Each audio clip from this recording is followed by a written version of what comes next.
ये चैतर वसावा है, चैतर वसावा कभी झुकेगा नहीं। મને કેટલાય લોકો મળ્યા, મોટા મોટા લોકો। હું જયારે 3 દિવસની પેરલમાં આવ્યો, ગાંધીનગર ગયો, કીધું કે હમણાં મંત્રીમંડળનું વિસ્તરણ થવાનું છે, તમે પણ જોડાઈ જાઓ અમારી સાથે, હમણાં તમને મંત્રી બનાવી દઈએ।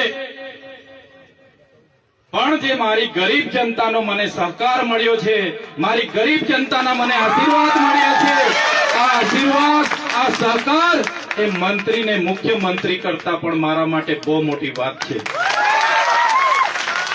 હું મંત્રી બની જાઉં, મુખ્યમંત્રી બની જાઉં, કરોડો અબજો રૂપિયા વસાવી લેમ, મિલકતો પ્રોપર્ટીઓ કરી લેમ, પણ મારી જનતાના પ્રેમ સામે કરોડો રૂપિયાની કોઈ કિંમત નથી।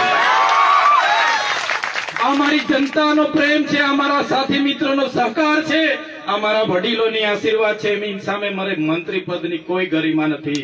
આજ મારી ગરિમા છે, આજ મારી પૂંજી છે। ત્યારે આવા દિવસો અનેકો આવી ગયા, અનેકો વેઠી લીધા। નામદાર કોર્ટે શરતોને આધીન જામીન આપ્યા, એમાં ખોટી ખોટી એફિડેવિટો રજૂ કરવામાં આવી, એમાં કહેવામાં આવ્યું આ તો ઝુંઝારો માણસ છે, માથા ભારે માણસ છે, આટલા બધા કેસો થાય છે, આમ થાય છે, તેમ થાય છે। ભાઈ મારે તો કોઈની સાથે જમીનના ઝઘડા નથી, મારા કોઈ 2 નંબરના ધંધા નથી। લોકો માટે કેવડિયા લડવા આવીએ, ભરૂચ લડવા જઈએ, દાહોદ લડવા જઈએ। આ સરકારના લોકોને ગમતું નથી, અધિકારીઓને ગમતું નથી, અને મારા પર ખોટા ખોટા કેસો કરીને કેસો વધારતા જાય છે।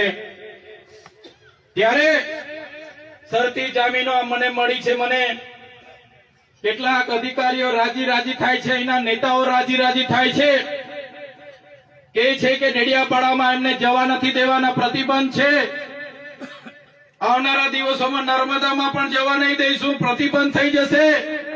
એ નેતાઓને, પોલીસ અધિકારીઓને કહેવા માંગુ છું, આ ચૈતર વસાવા લોકોના દિલમાં રહેશે, ત્યાંથી કાઢી નથી શકવાના। તમે ડેડિયાપાડામાંથી કાઢી નાખશો, તમે નર્મદામાંથી કાઢી નાખશો, અમે તો લોકોના દિલોમાં રહી છે, ત્યાંથી ક્યારેય કાઢી નથી શકવાના।